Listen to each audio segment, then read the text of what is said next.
Good morning everybody! Kumusta po kayo? New video again from my brother. We're gonna go back to the Philippines. I am learning a lot from these do-it-yourself videos. So anyways, I can't wait to share it with you and hope you like it. And if you do, give us a thumbs up and don't forget to subscribe. Thank you. We'll see you. Good morning everybody. Welcome back to the channel at Adventure with Grace. Please like, comment, share, and subscribe.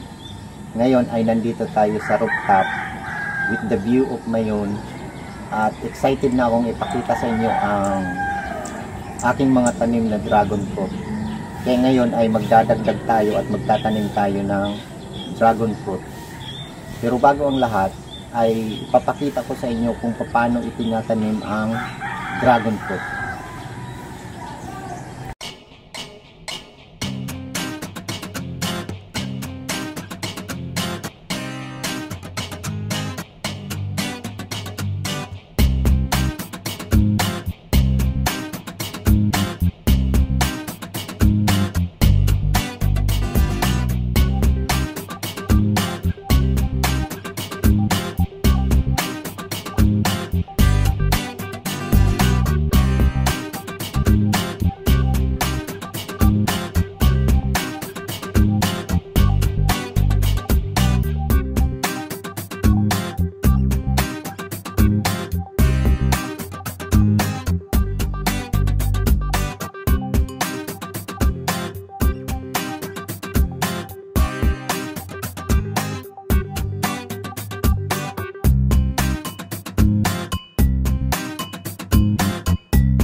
So ito na po yung itatanim natin for almost 1 month at ililipat na natin sa dito sa mga container kasi meron na akong dating limang diyan ko pinuha yung mga branches na ito.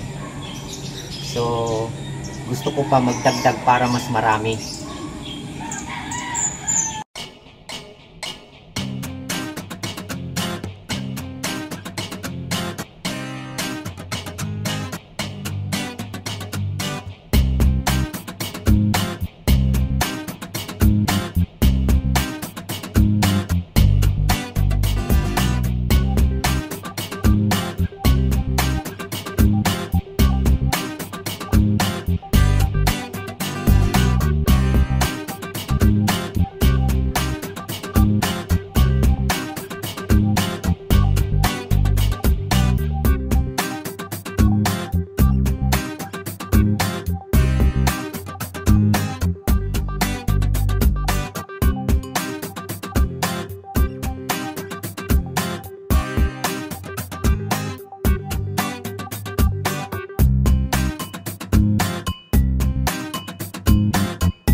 Sa wakas ay natapos na natin itanim.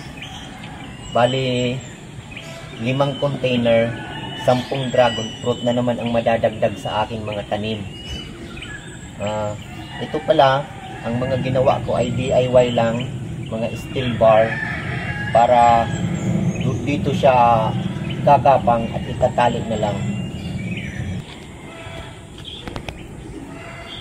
Ito na pala ngayon ang mga nagsisimula na sila magbunga. So napakarami. Kung titingnan nyo dito na part, 1, 2, 3, 4, halos 4 ang bunga dito. Dito naman ay mas marami. So ngayong month ay magsisimula na siyang nagmamunga, siguro until October, more or less mga October, diretso na yan. Yung pinakaunang bunga ngayong taon, so pwede na ito i-harvest at pulang-pula na siya. Mas masarap ito kasi hinog sa puno.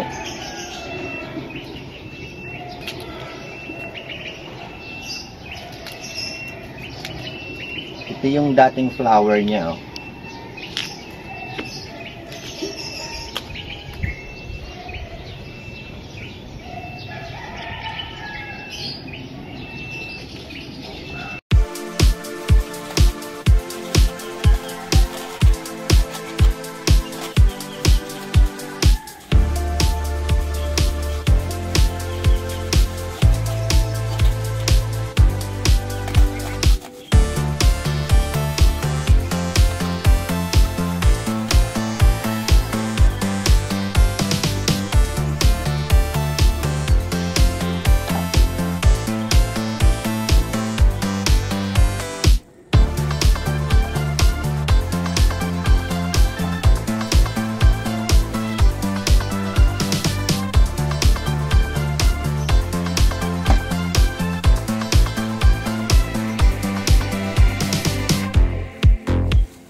Hanggang dito na lang ang ating video at sana ay nagustuhan nyo. At please don't forget to like, comment, share, and subscribe. Salamat!